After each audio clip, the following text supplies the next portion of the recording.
Aleluia. Glória a Deus. Aleluia, Jesus. Cumprimento a todos com a paz do Senhor. Amém. Amém. Graças a Deus nós estamos alegres pela oportunidade de estarmos na presença de Deus, de estarmos aqui junto com os irmãos. Espero que os irmãos tenham passado aí um ótimo ano, uma ótima virada de ano. Desejo do meu coração e da minha família que os irmãos tenham um ano abençoado. Amém. Em nome de Jesus. Cheios de experiências com Deus, de muitas vitórias, de muitas lutas para poder ter as vitórias, né? Verdade. Vamos ler a palavra do Senhor. Capítulo 24 do Evangelho de Lucas. Nós vamos estar meditando aqui nessa noite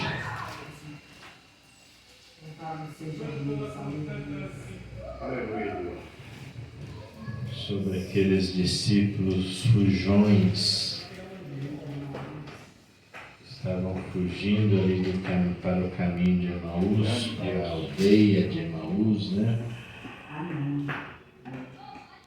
Vamos ver o que levou esses discípulos, né, a tomar essa decisão de fugir.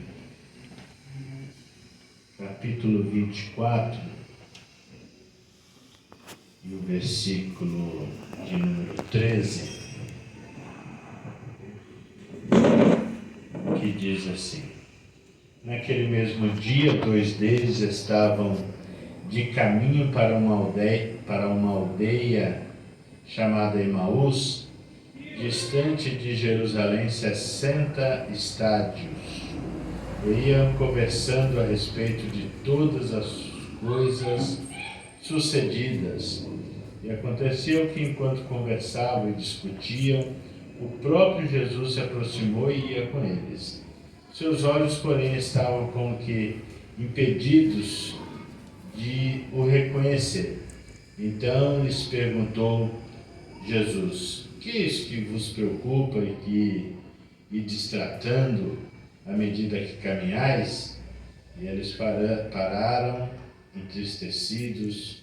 Um, porém, chamado Cleopas, respondeu dizendo: és o único, porventura, que, tendo estado em Jerusalém, ignoras as ocorrências desses últimos dias? E ele lhes perguntou: quais? E eles explicaram o que aconteceu a Jesus o Nazareno. Era varão profeta, poderoso em obras e palavras diante de Deus e de todo o povo.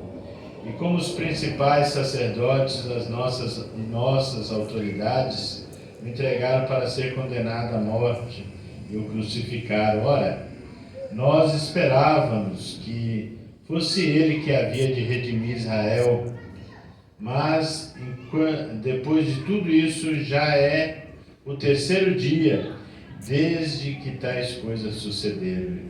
É verdade também que algumas mulheres que conosco estavam nos surpreenderam, tendo ido de madrugada aos túmulos e não achando o corpo de Jesus, voltar dizendo terem tido uma visão de anjos, os quais afirmam que ele vive. De fato, alguns dos nossos foram ao sepulcro e verificaram a exatidão de que disseram as mulheres, mas não o viram. Então lhes disse Jesus: honestos e tardos de coração, para crer tudo que os profetas disseram. Porventura não convinha que o Cristo padecesse e entrasse na sua glória? Começando por Moisés, discorrendo por todos os profetas, expunha-lhes a seu respeito constava em todas as Escrituras. E quando se aproximavam da aldeia para onde iam, fez ele menção de passar adiante, mas eles os constrangeram, dizendo: fica conosco, porque é tarde, já declina. E entrou para ficar com eles, e aconteceu que quando estavam à mesa, tomando ele o pão, abençoou e disse, e partindo lhes deu. Então se lhes abriram os olhos e o reconheceram, mas ele desapareceu da presença deles. E disseram um ao outro, porventura não nos ardia o coração quando ele pelo caminho nos falava, quando nos expunha a Escritura? E na mesma hora, levantando-se, foram para Jerusalém, onde acharam reunidos os 11 e outros com eles, os quais diziam, o Senhor ressuscitou e já apareceu a Simão. Então os dois contaram o que lhes acontecera no caminho e como fora por eles reconhecido no partir do pão. Amém. Irmãos, pode se sentar. Glórias a Deus. Estava meditando nessa palavra, irmãos. E estava conversando com o Senhor, e o porquê, desses discípulos. Lembra que os apóstolos estavam lá em Jerusalém, Eles estavam lá porque até que era uma ordem do Senhor Jesus, Glória, ficar em Jerusalém, até que do alto sejais revestidos de poder. Então, eles estavam lá.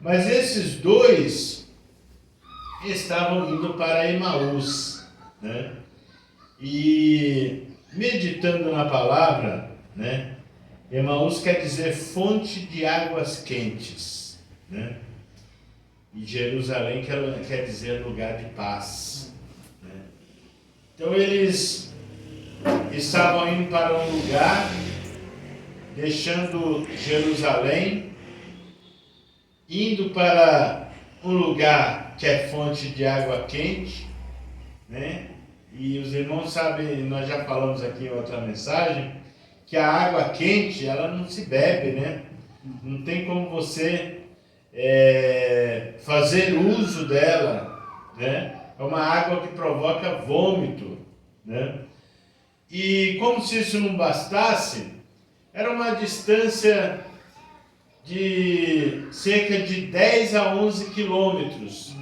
de distância. É mais ou menos daqui no centro de Diadema e voltar, mais ou menos.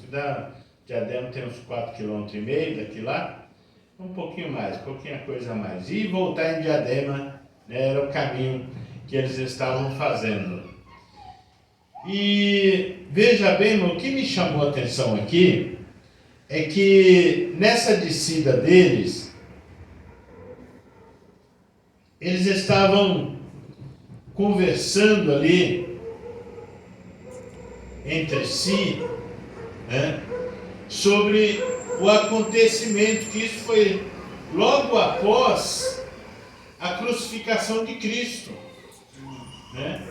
Foi logo após que Cristo foi crucificado, e até dá para entender um dos motivos porque eles se distanciavam de Jerusalém, porque Jesus havia morrido, havia uma promessa de que 3 dias, no terceiro, ele ressuscitaria, E outra coisa, a perseguição já iniciou de forma que quase que imediato contra os discípulos e os apóstolos, a ponto deles estarem esses dias escondidos, dentro de uma casa, esperando o momento certo, E nesse meio a esse alvoroço, a essa perseguição, eles falaram, vamos embora,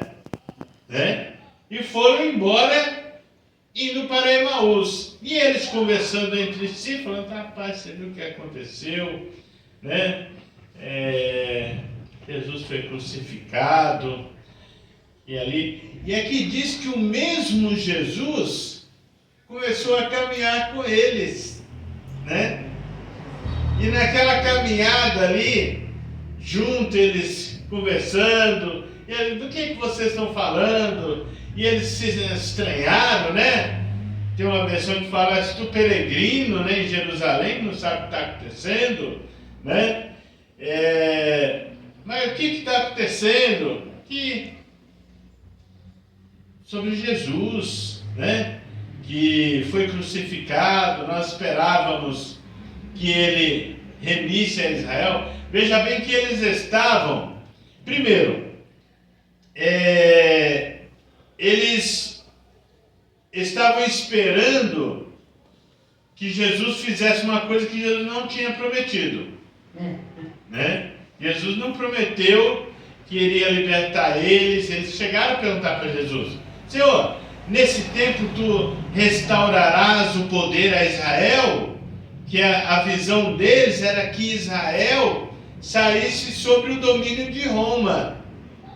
Então, eles falaram, Senhor, nesse tempo, Jesus, não vos convém saber a estação, o tempo que o Pai determinou pelo seu próprio poder, porque não era essa a mensagem, né? A mensagem de Jesus não era essa, de libertação de Israel da mão dos romanos, mas era de uma libertação espiritual. A mensagem de Jesus era uma mensagem de transformação, né? De soltar ali as amarras, as algemas que prendiam eles, mas a nível espiritual, né? Não era algo, porque a libertação ali do domínio de Roma seria algo passageiro, porque sempre tem guerra e sempre tem alguém que domina o mais fraco, né? Então as guerras sempre vão existir. Então era algo passageiro, poderia até acontecer, mas isso seria transitório. Mas a libertação que Jesus trazia nas mensagens para o povo era uma libertação eterna. Quando Jesus falava, olha, vinde a mim todos que estáis cansados e oprimidos, e eu vos aliviarei. Tomai sobre vós o meu jugo, aprendei de mim que sou humilde e manso de coração, e encontrareis descanso para a vossa alma. E Jesus estava falando de algo eterno, né? De algo que seria para todo sempre, né? Que não seria algo somente transitório, passageiro, né? Então eles estavam com a mente de que Jesus faria outra coisa. Então não foi isso que Jesus prometeu, né? Então logo eles não estavam prestando atenção naquilo que Jesus havia falado para eles, né? Agora, o que também me chama a atenção aqui nesse diálogo entre eles, irmãos, é que eles também não conheciam a Jesus. Porque em Mateus, no capítulo 16, a partir do versículo 10, mais ou menos, Jesus reúne os discípulos e faz uma pergunta para eles. Fala assim, olha, quem dizeis que é o Filho do Homem? Né? O que o povo está dizendo? E ali eles começaram a responder, olha, uns dizem que o Senhor é profeta, outros dizem que o Senhor é Elias, outros dizem que o Senhor é algum outro profeta, Ezequiel, Jeremias, né? Até que Pedro se levantou, né? Numa revelação divina, falou, não, tu és o Cristo, o Filho do Deus vivo, né? Agora eu vejo que no meio desse grupo que achavam que Jesus era profeta, esses dois estavam incluídos. Porque se você vai ver aqui na leitura, ele vai falar, quando ele começa a responder para o próprio Jesus, né? Ele fala, o que aconteceu com Jesus Nazareno, que era varão, profeta, poderoso em obras, e palavras diante de Deus e de todo o povo. Então, eles não conheciam Jesus verdadeiramente. Para eles também Jesus era só um profeta. Né? Então, por eles não conhecerem a Jesus, não conhecerem a proposta de Jesus para eles, logo eles se desanimaram e agora também estavam se distanciando. E nesse caminho que eles estavam indo, eles também, além de não conhecer a Jesus, mesmo Jesus falando da palavra, olha, mas não teria que acontecer isso, não está nos profetas, que começou com Moisés e explicou os salmos, e eles conversando ali, é como aquela pessoa que você começa a falar algo de Jesus para ela, ou falar algo de Deus para ela, fala, olha, fiquei todo arrepiado, mas só isso.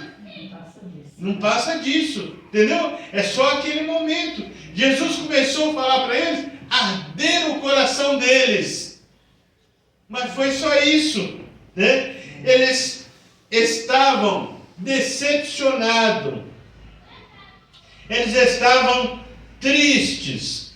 Estavam arrasados. Estavam totalmente decididos a ir para Emaús, né? E mesmo com toda a palavra de Jesus, eles não haviam se convencido em voltar.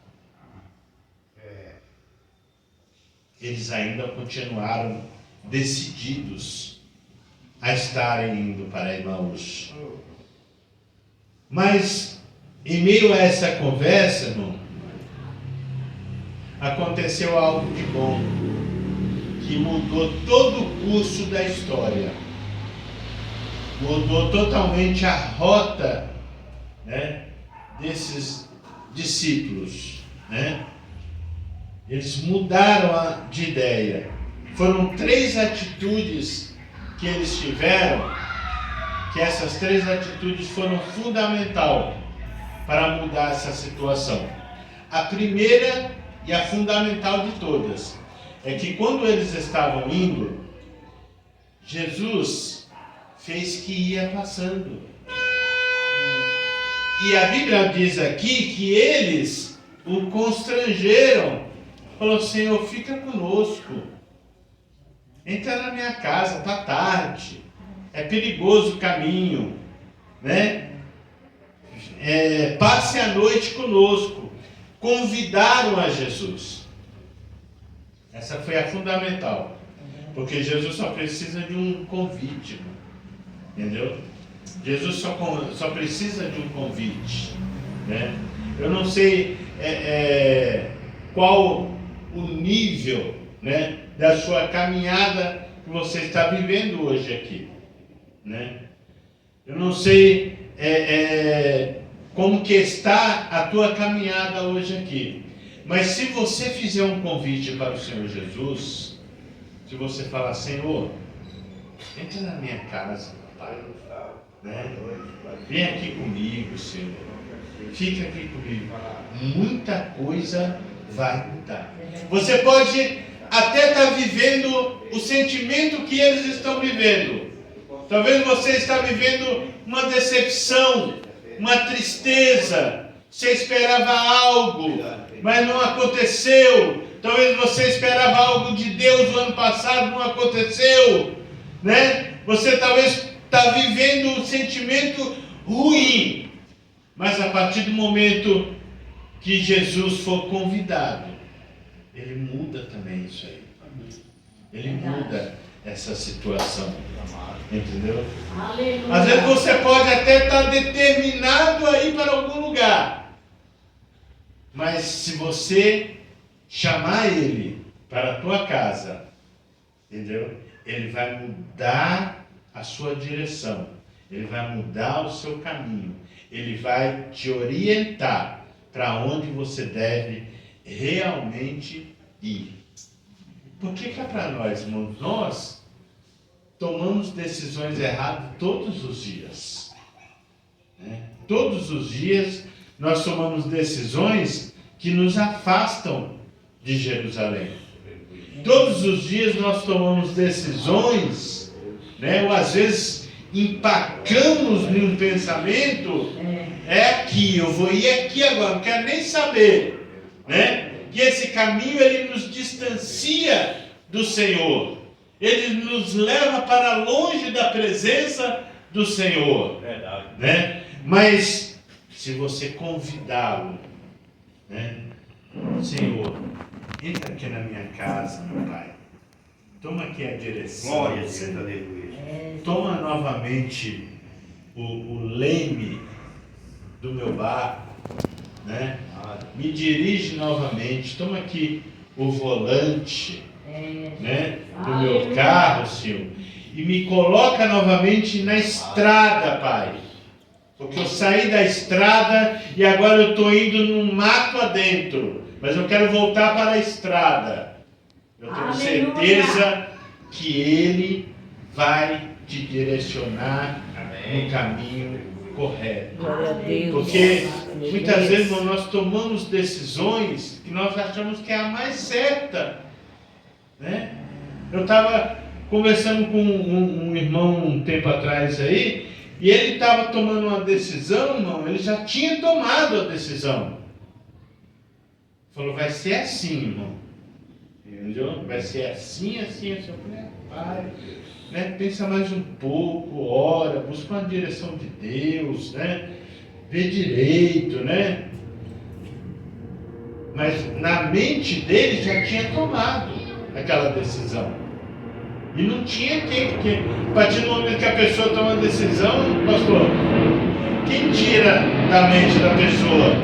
Somente ele, né? Mas graças a Deus, eu encontrei novamente esse irmão e falei, irmão, graças a Deus que não foi aquela decisão, eu não tomei aquela decisão, e as coisas melhoraram, graças a Deus, né? Então nossa mente, ela foca numa coisa, irmãos, e se nós não pedirmos ao Senhor, Senhor, está aqui na minha casa, Senhor, vê o que eu estou fazendo aqui, se está certo, nós acabamos indo de espinhadeiro abaixo, irmão, né?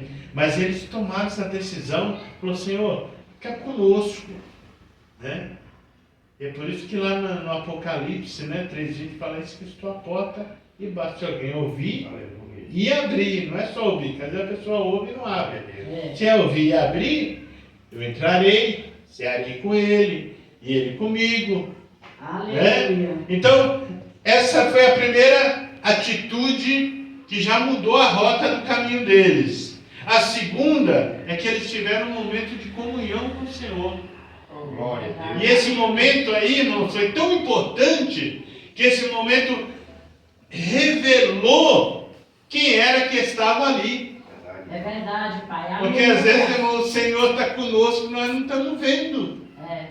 Nós somos tão fixados que nós não estamos vendo que o Senhor está ali do lado, né? Que às vezes o Senhor está usando alguém, às vezes até alguém que você não conhece, né? Até alguém que você nunca viu na vida, e de repente alguém chega para você, olha, é assim, assim, assim, você fica sem entender nada, mas é Deus usando a boca daquela pessoa para que você não tome um caminho errado, para que você não vá para Emaús, né? Para que você retorne para Jerusalém.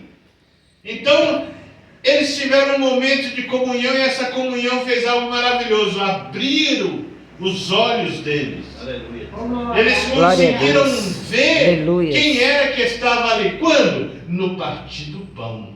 No momento íntimo, no momento de intimidade, no momento que eles estavam ali, só eles. Aí eles começaram a contemplar, né? Eles poderiam, foi muito rápido o que aconteceu ali, irmãos. Quando eles perceberam que é Jesus, Jesus sumiu. Eles poderiam ter uma experiência muito mais ampla, muito maior, se eles estivessem lá em Jerusalém, porque quem estava lá em Jerusalém tiveram uma experiência maior. Viram o túmulo vazio, né? Viram os anjos, as mensagens do anjo. Olha, ele não está mais aqui, ele vive. Comprovar como os apóstolos foram lá para comprovar, confirmar a mensagem das irmãs, né? Eles tiveram uma experiência, a própria aparição de Jesus ali conversando com eles, né?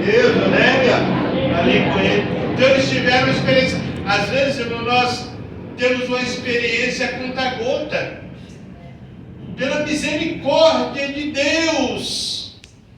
Ele nos dá uma experiência mínima, que é a misericórdia dele. Para nós não ir para Emaús, ele nos dá uma experiência pouquinha, só para nós abrir os olhos.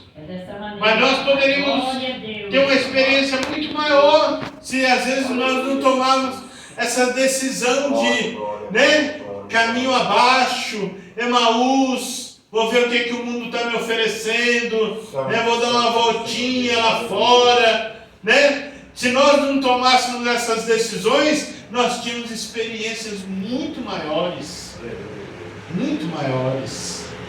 mas a misericórdia de Deus, ela é tão grande, irmãos, que Deus fala, eu vou partir um pão aqui só para ele abrir o olho, né, e voltar, né? É o filho pródigo, né? O filho pródigo estava lá, de repente, não sei quanto tempo ele estava lá, estava um bom tempo lá, né? Estava ali, vendo os porcos comer, e aí a barriga roncou, desejou também, aí teve aquele estalo, ele caiu em si. Ele falou, olha, quantos lá na casa do meu pai, né? Os trabalhadores estão lá, tem uma vida muito melhor do que essa que eu estou vivendo aqui, e eu que sou filho estou no meio do chiqueiro, né? Ele falou, quer saber da coisa? Vou me levantar e vou ir ter com meu pai. Vai ser muito melhor, ainda que eu não seja recebido como filho, nem quero. Eu quero ser recebido apenas como um dos trabalhadores. Mas Deus mudou ali a situação. Falou, não, você não é um simples operário, você é filho. Uma roupa de volta, um anel no dedo, um sapato, né? Venha para a presença do seu Pai. Então, a misericórdia de Deus, irmãos, né? Ela é muito grande, é muito grande, né? Então, esses discípulos experimentaram. Essa foi a segunda atitude. A terceira atitude foi voltar rápido para Jerusalém, né? Foi voltar rápido. Eles viram que Jesus ressuscitou. Só que eles já chegaram lá com a mensagem atrasada, né? Quando eles chegou lá, falou, nós já sabemos, Jesus ressuscitou, né? Já apareceu para Pedro, já apareceu para os outros aí. Então eles foram os dos últimos, né? Mas tudo isso, irmão, aconteceu, foi para que eles voltassem para Jerusalém. Aleluia. Né? Porque tinha uma promessa, tem uma promessa para nós, irmão. Que nós estamos debaixo da presença de Deus. Tem uma promessa para a igreja, tem uma promessa para o seu povo. Eu sei que a situação do dia a dia, né, irmãos? A luta, a prova, tem prova que ela parece um ioiô, né, irmãos? Ela vai, vem, né? Parece que nunca mais vai embora. Tem prova que é assim, mas se nós mantermos, né, na postura de quem está em Jerusalém, né, vai chegar a hora da vitória. E quando foi a vitória? Em Atos 2. Né? Jesus falou, vocês vão ficar até em Atos 2. Por quê? Porque lá em Atos 2 eu vou revestir vocês e o que vocês vão ter vai ser maior do que o sentimento que vocês sentem agora de querer desistir. Então, primeiro vocês vão ficar em Jerusalém até que do alto sejais revestidos de poder. E quando vocês forem revestidos de poder, aí sim vocês podem sair. Glória a Deus. Porque aí vocês vão ser minhas testemunhas. Aleluia. Né? Em Samaria, Judéia e até os confins da terra. Verdade. Então, vocês vão estar capacitados para sair. Porque aqui, irmãos, eles não estavam saindo com a missão. Eles estavam saindo desistindo de uma missão. Diferente. Eles estavam desistindo de uma missão. Mas quando eles fossem revestidos, eles iriam sair para o mundo com uma missão: de pregar o Evangelho de Cristo Jesus. Né? Glória a Deus. Então, irmãos, nós possamos ficar com essa palavra aí. Glória a Deus. Né? Não vá para Emaús, vá para Jerusalém. Amém. Glória a Deus. Jerusalém tem um revestimento, né? E depois que as promessas se cumprir, né? Aí nós vamos estar fortes o suficiente para cumprir a vontade do Senhor. Deus abençoe a todos em nome de Jesus. Os irmãos.